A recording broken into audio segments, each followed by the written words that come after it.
All right, welcome back. We begin with our GMC Sierra tweet of the night. This is from CBS Sports. Josh Allen equals futuristic Big Ben. Apparently, Aaron Donald believes that can happen, that he thinks Josh Donald's going to be that good over the course of a long career. He's very good right now, and quite frankly, he is a team I look at as one of the teams to beat. What is that Ben face? I don't know. Why did they pick that picture? Ben looks terrible. I know. In that picture, they couldn't have found a better picture of Ben. Unless he was saying, complimenting him in thank this you. quote. Maybe it was, I don't know what kind of reaction. Anyway, the bottom line is that Aaron Donald says he's a futuristic Big Ben. And we'll see. The Steelers have to deal with Josh Allen. They also have to deal with Tom Brady at one point, plus Lamar Jackson twice. They got Joe Burrow twice. So, Andrew, I want to ask you this, and it's concerning the Steelers' defense, which, if you look at the numbers, they have the highest and most expensive defense in the NFL. They also have playmakers in a lot of positions, but they got skewered last year to the tune of, one of the worst run defenses, if not the worst run defense in the NFL. Several 200-yard games. The one in Minnesota really stands out. So do many others. So what do you expect from their defense? And I would expect them to be really good. I would expect them to offer the offense a little bit of a cushion to start this season, since they have so many components to the offense that I think need time to come together. Yeah, I think the defense will be one of the better, definitely top 10.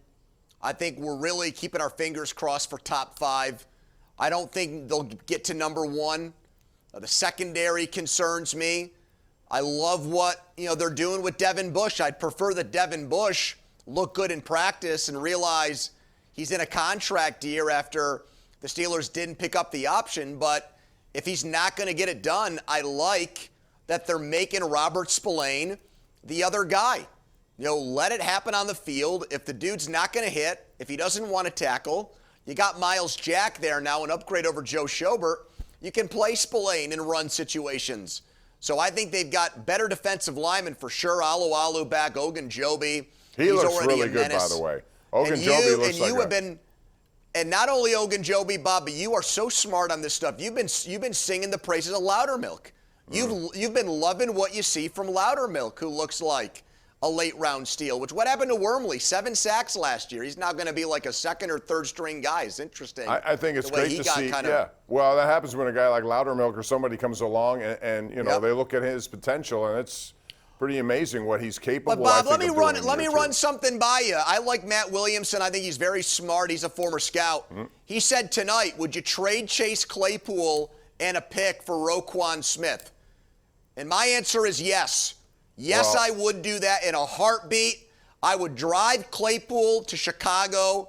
I'd stop and get him, whatever snacks he wanted for the ride. I'd get up there and I'd trade him to the Bears in a heartbeat because, people say, you can't fit it under the cap. Oh, yes, you can. Now that you're not paying a big quarterback, you can have all the luxuries you want. You can start spending money on everything. You can spend, Bob, you love spending other people's money. Yes, I do. You can spend like crazy. Specifically, now Bob that you got cheap quarterbacks. No, I get but now it. that you got cheap QB, I get it. I would do that in a second. I'd even throw in Bush and try to get that offensive lineman Jenkins if they take back Bush, in the deal. Well, Tevin Jenkins has some back problems. I'm not so sure Let's that get he's him too. He's better than Chooks. Well, I don't know about that either. Not with his physical ailments. I'd have to look deeper into that. Well, what are Bush's ailments? Everything. Bruised ego. Yeah. Well, that's what his ailment. I think Roquan Smith is a really good player. I know the Steelers at one point had kind of looked at him. At least some of the people who follow the Steelers thought they could take him. I'm not so sure. I don't know if I do that because I believe Chase Claypool is going to have a heck of a year. Brandon Marshall's been up at camp, talked to him a little bit, and he's very bullish on him. He looks tremendous. He's worked harder. He admitted that he took all this stuff for granted, that he didn't study as hard. And I think, you learn a little bit by this. And now he's coming back. He realizes a year from now he's going to be in the same position Deontay Johnson was this year. I expect a big year from Chase Claypool. So anyway, let's go to the lines. We have our number one Cochran Go One Better call of the week. And we start with Kirk in Manor, I believe. Is it Kirk? Oh, hello, Kurt. Hey, how are you guys? Good. What's up, Kirk? Hello. Not much. I just wanted to run something past you. Well,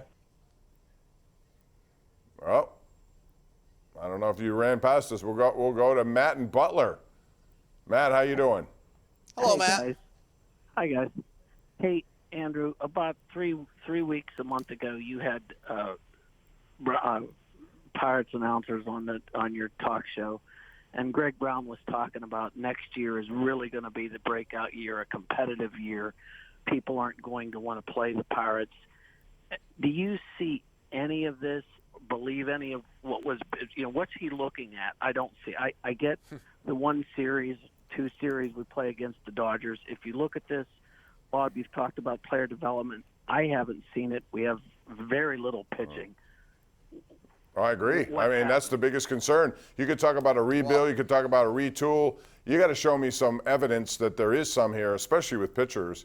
I don't see much. I think Contreras hopefully will come up and be the guy they're looking for. But everyone's up and down and all around. I don't see any, a guy like Keller, you can only hope that he's finally put it together. It's taken a long time. Brubaker, too. But what are they, Andrew? They're back of the rotation kind of guys on a good staff, I think.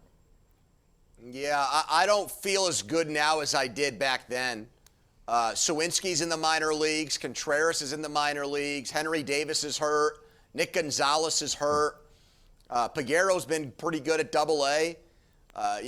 Cruz, I think, has probably exceeded a lot of people's expectations, actually. I think he's starting to figure it out at the big league level, which was good for them. They didn't send him down like they did the other guys. So, yeah, I mean, I would no longer say, Baltimore, look at them right now, Bob. They're right in the thick of this thing, and they sold at the deadline. They're ahead of schedule, I would say. The Pirates competing next year would have been ahead of schedule, but I don't see that now because of the injuries and the way some of these guys have regressed lately. Plus, they traded Quintana. They didn't try to re-sign him.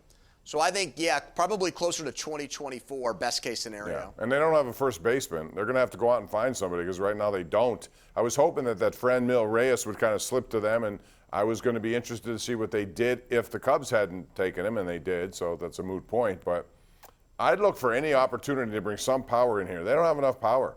And just the other day was Hayes hit his 6th home run. That's it. He's got 6 home runs. I expect more from his bat, and so far that hasn't happened. So Well, there's another one, Bob. Vogelback had a $1.5 million team option. Right.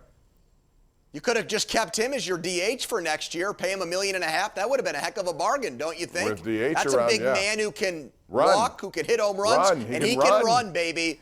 run like the wind, Vogie. I couldn't believe watching him go from first to home on a double the other day. It was pretty funny to see. You like that trumpet music they play there, Bob, at the Mets games? You like that?